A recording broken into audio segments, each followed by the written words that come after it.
7 days. We are 7 days into practice already. Where the heck does the time go? Welcome in to an all-new episode of the Pack a Day Podcast. I'm your host, Andy Herman. You can follow me on Twitter at Andy Herman NFL. You can follow the podcast at Pack a Day Podcast. Of course, make sure to like, subscribe, comment, give those 5-star reviews. Tell your friend, tell your mom, tell your sister, tell your dog, tell everyone about the show. We appreciate it a ton and appreciate all the support. Speaking of which, shout out to our brand new Pack a Day Podcast members, Nathan Krinkus, Darcy Chemnitz, Large Aaron, King Kermit 01, Damon, Heartbroken Hog, and Trenton Pates, which, by the way, this group of new signees, best group of names I think we've had yet.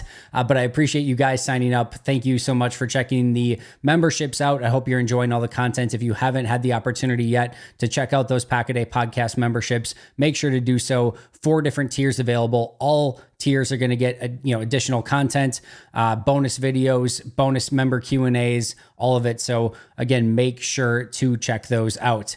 And if you have not been checking out Packer Report and Cheesehead TV, make sure that you are going to visit those sites every single day as well. They do a great job of supporting the Pack a Day Podcast, so please make sure you are supporting them also. All right, let's get into everything that happened on day 7 because there was a lot of really interesting takeaways, but we got to start with some of the transactions and the new faces at practice. 3 new-ish faces at practice. The first, Peter Bowden, long snapper out of Wisconsin. Of course, he was the player who just got released when they needed to bring in Jacob Eason as another camp arm. When they brought in Eason, again, they released Bowden. Now, Bowden is back. I thought maybe that would mean Eason was gone, but that is not the case. But either way, we have a long snapper competition again. It's tough for me to tell how big of a competition this is going to be. They just released him, subjected him to waivers, let him go for a few days. They could have gone with a different position, but they didn't. They let the second long snapper go. Now, maybe they felt like he'd be the most likely one that they'd be able to get back. It's just a long snapper, but I would still give a pretty big, nod to Matt Orzik at this point for who will make the final 53 when they just cut this guy. But we'll see. He will now have the opportunity to compete again and show what he's capable of. And maybe, just maybe, he can still have a chance at making the roster at long snapper. They also brought in Don Callis, a corner who was at Packers minicamp as a tryout player, rookie minicamp, as a tryout player, did not get signed at that point, but now Green Bay does bring him in. Robert Rochelle had been a little bit banged up at corner, but he was actually back at practice. More on that in a minute. They did release Zion Gilbert, though, at corner, so they did maybe have a little bit more of a need there. And then they also brought in LJ Davis, another corner. We'll talk about him in a moment as well. But those are your 3 new players, Peter Bowden, and then 2 corners, Don Callis and LJ Davis. Your released players, as mentioned, Zion Gilbert, James Turner, the kicker. That one was not surprising. I thought there were 2 players, Jacob Eason and James Turner, that would be likely potential cut candidates to bring some new faces in. It was not Eason, but it was Turner. Turner was just clearly the number 3 guy in the kicker battle. I don't think there was an avenue for him to sort of win. It just looked like the other 2 were more confident, were more calm on the ball, are just kicking it better, have better upside. And it was just going to be probably too steep of a climb for Turner to get into it. Turner had already missed far more field goals than either Joseph or Anders Carlson did in camp at this point. So again, it felt like a very logical release at this point, hoping he can find somewhere else. He did get released off of Detroit before he went to Green Bay. And remember, Detroit's kicker just went on IR for the season. So maybe Detroit brings him back. We will see. But either way, James Turner no longer a Packer. And then maybe the most interesting release, Henry Pearson, the lone fullback on the roster. It was interesting because I had just been talking at practice about how we really haven't seen any Henry Pearson fullback snaps. And then, of course, as I said it, we got a Henry Pearson fullback snap. But he was being used more as like an H-back type. And that's not really who he is. He can do it a little bit, but he's a fullback. It just feels like Green Bay wants to go more that H-back route and doesn't want a true fullback on this roster. They would have had the opportunity to bring that guy in. And let's be real, the rest of the league, for the most part, is going away from that fullback position as well. Not everyone. If you can find the right player, there can still be a right place and a right time for that fullback. But I think Green Bay's right in their system that they can utilize their tight ends in more of an H-back role, motion them into the backfield as kind of a pseudo fullback if you need be, and you don't need a dedicated position for that spot. So a little bit surprising that Pearson, somebody who can play special teams and really was the only fullback on the roster, was let go this early before even family night or any preseason games. But clearly I think Green Bay had the indication either Pearson wasn't that guy or that they just really had no need for a fullback on this roster. So gone Zion Gilbert, who by the way had a tough day at practice a couple days ago, gave up a couple big plays. I'm sure that probably didn't help. Again, James Turner and Henry Pearson. Good news, no new injuries to report. Everyone that had basically been at practice continued to practice, and they also got some good news on some returns from injury.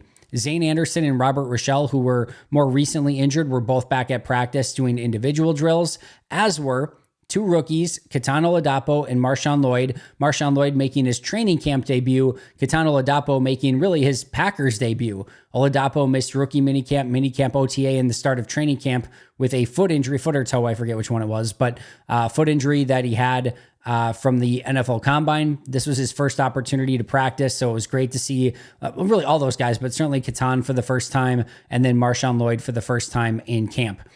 All of that left really three guys on the injury report, three guys that weren't practicing, which is, I'm not even going to say it. We're not going to jinx anything. Keyshawn Banks, edge rusher, Deslin Alexander, edge rusher, and Tucker Kraft, still on PUP as a tight end, obviously. So those are your three Packers that were not practicing. They also did come to an injury settlement with Alex Magoo. If you're always interested in how that works, when a player is hurt, you release him with an injury designation. When you release a player with an injury designation, all the rest of the team still has the ability to claim that player, knowing that he's hurt, but maybe they want to put him on the roster and see if he can get back healthy, or they'll be the ones that put him on IR. If you do not, or if he does not get claimed, which is usually the case, it's very rare that somebody gets claimed injured, he reverts back to your roster. And he's on the injured reserve list then. And then you work out an injury settlement, release him off of injured reserve, and then he's finally off the roster itself. So Alex Magoo now officially off the roster. As far as LJ Davis goes, not a ton of info. We're not going to do a huge scouting report on LJ Davis, but 6'1", 203 pounds, corner out in Northern Arizona, was an undrafted free agent for the Titans in 2023, had a 55.4 PFF grade in 48 preseason snaps in 2023. I do not believe he had made any practice squads or anything like that last year, so this is his opportunity to try to get back in the league and try to make a name for himself. All right, starting lineup on Tuesday. Jordan Love at quarterback, Josh Jacobs at running back, Tyler Davis and Luke Musgrave at tight end, Romeo Doubs and Jaden Reed at wide receiver, Rasheed Walker, Elton Jenkins, Josh Myers, Jordan Morgan, and Kadeem Telfort along the offensive line. Your defensive line, Rashawn Gary and Preston Smith along the edge. Kenny Clark and Colby Wooden, interestingly enough, at defensive tackle. Isaiah McDuffie, Quay Walker, and Eric Wilson at linebacker. Stokes and Jair at corner. McKinney, and then it was an Evan Williams day at safety with the ones. Although we did see some Bullard. I don't know if we saw any Anthony Johnson Jr. with the ones, but those guys continue to rotate. One of my first things that I'm very pleased about, if you listened to my episode with Paul Brettel from yesterday, we went through a buy or sell.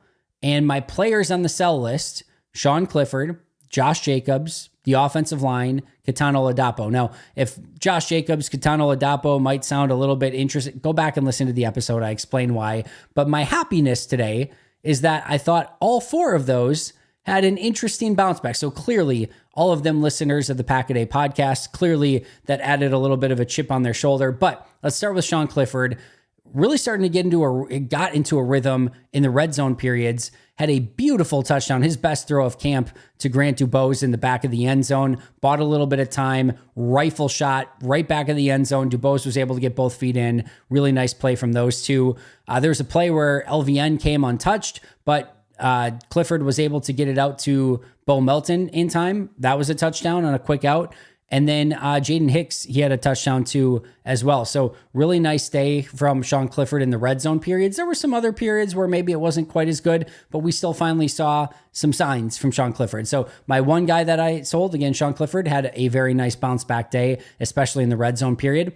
From a Josh Jacobs standpoint, I said, my big issue is I haven't seen anything dynamic. I haven't seen any big runs. Well, he had two pretty big runs and one very big run at practice on Tuesday, and specifically one run, again, the second one here, the big one, where he did a great job setting up the run, bouncing it outside, showing a little bit more of that dynamic ability, and we finally got our big-time Josh Jacobs play, which was fun to see, fun to watch, and it looked like Josh Jacobs, the Josh Jacobs that we were expecting. So that was a great sign. I thought the offensive line did a bit better job in run blocking and then a bit better job as well in pass protection. Still some issues at times. Jordan Morgan had a couple snafus with Carl Brooks we'll talk about. LVN came clean on one. Wyatt came clean on one. But I still thought overall, if you looked at some of the plays, I thought the quarterbacks had more time in the pocket than they have in recent practices. And then Katana Oladapo, my reason for selling him was because he just hasn't been able to get on the field. Nothing to do with Oladapo or anything that he did wrong, but rookies get so far behind the eight ball when they don't have any opportunity to practice. And look what happens. He's back to practice on Tuesday. So again, these are never meant to be negative. Pretty much nothing that I ever do is meant to be negative or tearing people down in any way. It's just, these are all conversations. And as I said on the happy hour the other day, never too high, never too low. When things are going great, they're probably not that great. When things are going awful, they're probably not that awful. And there's always opportunity for growth.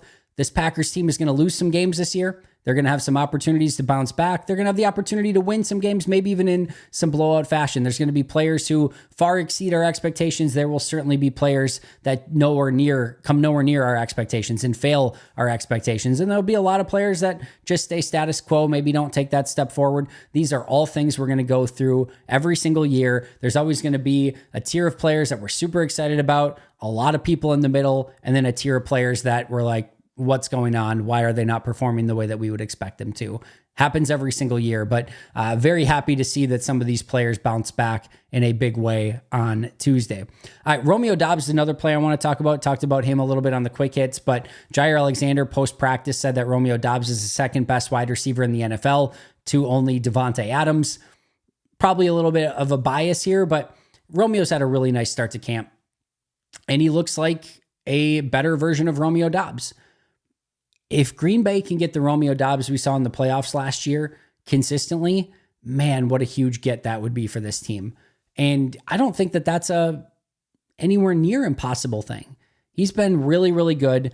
Yeah, I know sometimes there's some inefficiencies. I know there's sometimes where the strong hands don't exactly play like strong hands, but in camp so far, the route running's been great. The releases off the line of scrimmage have been great. The hands have been great. He consistently finds ways to get open, can work over the middle, can go get a jump ball as we saw the other day in practice. He can do a little bit of everything. Had a touchdown against Eric Stokes in the red zone periods. Had another completion on a deep crosser, which we'll talk about those in just a little bit. Also beat Jair in the one-on-ones twice. The other one, it was a little bit out of bounds, but he actually had a great route on the play. It's not just that he's winning, it's the way that he's winning. And we're starting to see Romeo Doubs get more and more nuance for the position, more of that artistry, more of that ability to separate. And that's what's so exciting is it's not just that he's playing well, it's how he's winning. It's how he's beating these corners. And that to me is what's exciting. And I do think that he's making the name for himself to say like, hey, don't forget about me. And if we are going to have a conversation about a true number one wide receiver, I'm going to be very much in that conversation. So really nice start for Romeo Doubs, and clearly Jair Alexander thinks the most of him. Jair will always go against who he thinks is the best wide receiver because it's a iron sharpens iron thing, and he chooses Romeo Doubs to go against. He had 3 opportunities. Romeo got the best of them on Tuesday. I talked about those deep crossers.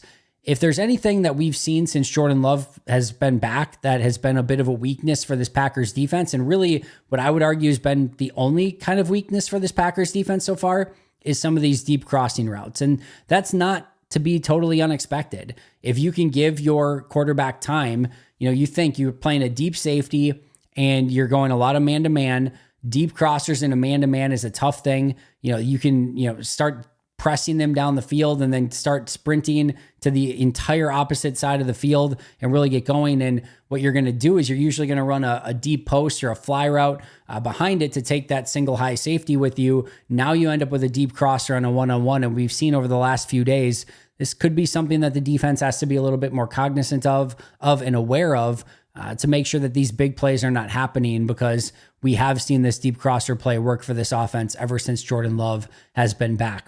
All right, LVN, stacked back-to-back days of success. I thought his last two practices were the two best that we've seen out of him. Had a sack where he split Caleb Jones and Donovan Jennings on a little bit of I think it was a stunt inside. He had another sack of Sean Clifford. Now, Sean Clifford ran into that one a little bit, but you'll take it. He came unblocked for a pressure. Thought he helped well in run defense. Like overall, a lot of those were maybe a little bit gift wrapped, but I've liked what I've seen from LVN these past couple days. I do think he's continuing to show signs of improvement, and that's a big development to keep an eye on because we know the untapped potential that LVN has. Speaking of potential, another player along the defensive line that has had his best camp of his career so far is Jonathan Ford. Now, rewind a year ago. Remember that when the Packers did their initial 53-man roster on cutdown day, Jonathan Ford was not released. He was on the 53. And then as they made some transactions like claiming Ben Sims and a couple other things, they ultimately released Jonathan Ford, put him on the practice squad, and that's where he stayed the remainder of the year. Never got back up to the 53 if my memory serves me correct. And this is, as we talked about, like with Luke Tenuta and Caleb Jones and some of the other guys in this roster, it's a make or break year for Jonathan Ford. It's probably now or never. If he cannot put together a performance that would show that he's ready to play right now, it's probably just time to move on. And even if he does, it's still going to be tough because you have Clark, you have Slayton, you have Wyatt, you have Brooks, you have Wooden. Are you going to keep 6 defensive tackles? Probably not. So you might even need some injury help, or if maybe I guess you consider Colby Wooden as a defensive end too, because he can play a little bit outside of there, and maybe he can be kept as the 5th defensive end, and then Ford is the 5th defensive tackle. But it's a very important offseason for Jonathan Ford, and he's looked really good. He's held up against the run. He's reset the line of scrimmage a couple times. He's burst into the backfield a couple times. He's made some big plays. Coach Ogabasi, it seems to have him as a little bit of a pet project. He is getting excited anytime Jonathan Ford does anything. It's been fun. It's been fun to watch him. He's a big dude. You just kind of want to weaponize him. Can you figure out something where if you need to call up Jonathan Ford for 10, 15 snaps a game, can you get good 10 to 15 snaps? Right now, it looks like that answer is trending towards yes. A very nice start to camp for Jonathan Ford. All right, we had a interesting 2-minute drill at the end of practice for the ones. This is the situation. It was just the ones that got to do it. They were down by 7 points, down by a touchdown, a true 7. 22 seconds left, but the ball was on the defense's 18-yard line. No timeouts, 1st and 10. The 1st and 10 probably doesn't matter all that much in that situation, but you get the point. Very first play, Love throws, pass broken up by Keyshawn Nixon. Keyshawn Nixon is having an awesome camp so far. We'll talk a little bit more about him in a second as well, but pass breakup, number 1, Keyshawn Nixon. The next play, Love rolls right.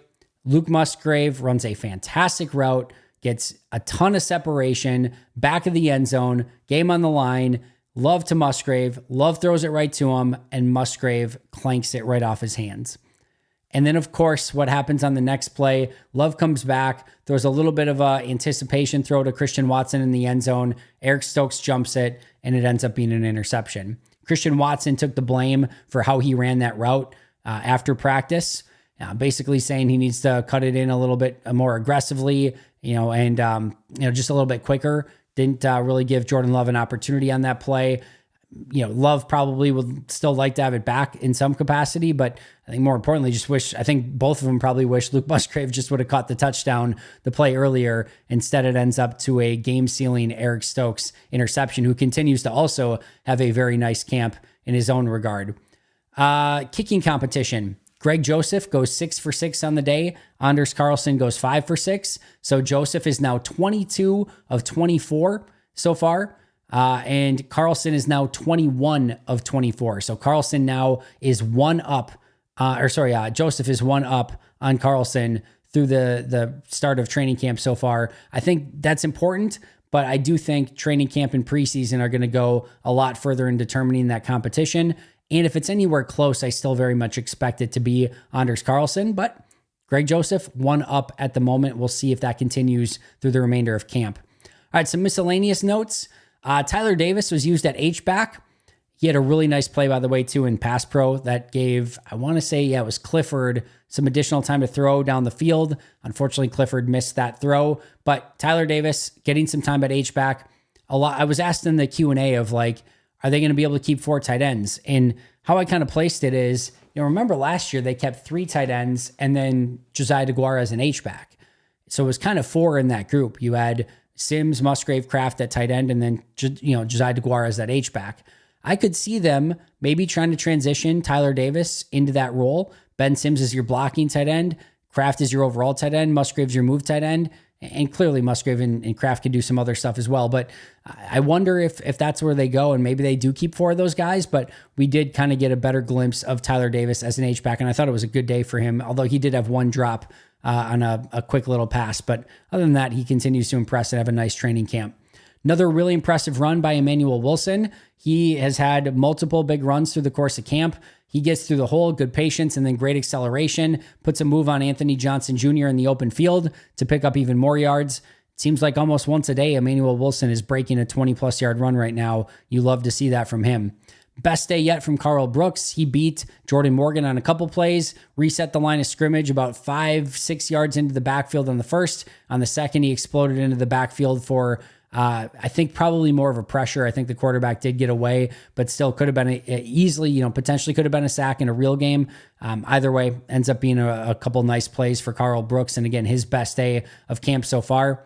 McDuffie, Cooper, and Hopper all had run stops right at or maybe just a little bit beyond the line of scrimmage, but those guys continue to set the tone as run defenders.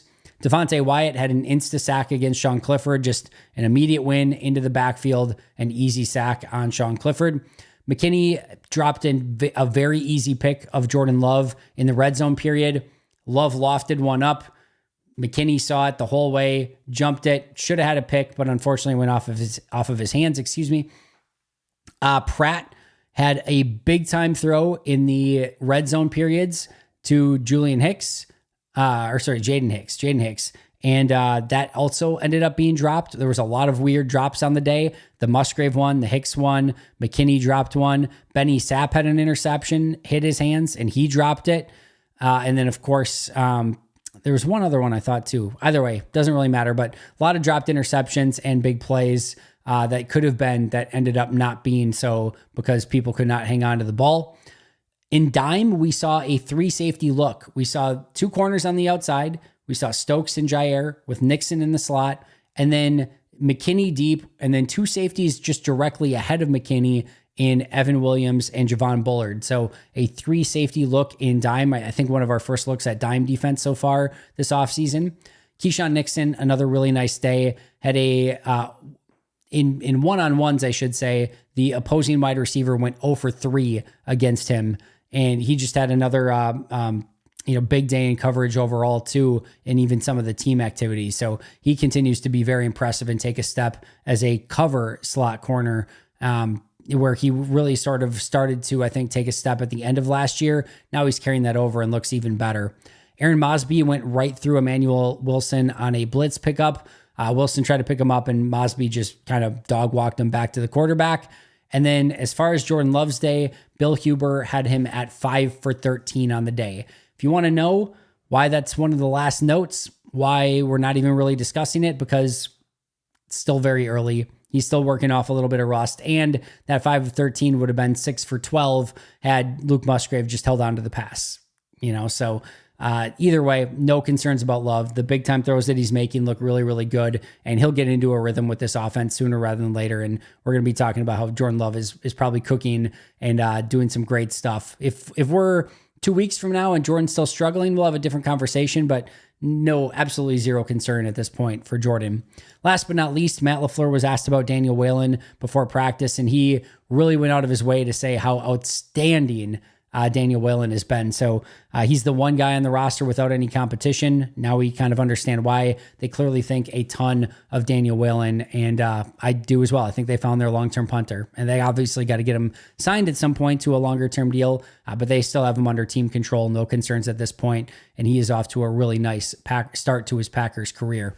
That's going to do it for me for day 7. Thank you so much for making Pack-A-Day part of your daily routine. You guys are the absolute best. Shout out to our Hall of Fame and All-Pro members, Most Hated Minnesotan, PJ Wynn, John Wild, Shea Bradad, Brandon Paletta, Jennifer Wright, Boom Handle, Donald Lee, Lori Lord, Baby QB, David McCluskey, Donald Decker, Dan Miller, Alex Huang, Arnaldo Espinoza, Peter Ataka, Caleb Cookster, SoCal Pack, and Dan Guessford. We are doing a special All Pro and Hall of Fame members event tonight on Wednesday night. So if you're an All Pro or Hall of Fame member and want to attend that, it is in the community notes. I'll be sending out another note as well. And if you have been thinking about becoming a Hall of Fame or All Pro member, now would be a pretty good time to do so. We're going to get together at 8 p.m. on Wednesday night on a StreamYard call, but everyone, or the first 9 people in at least, will get the opportunity to come and be live on camera as well. All right. Thank you so much again. Always appreciate you guys. I will see you tomorrow. But until next time, and as always, go Pack Go.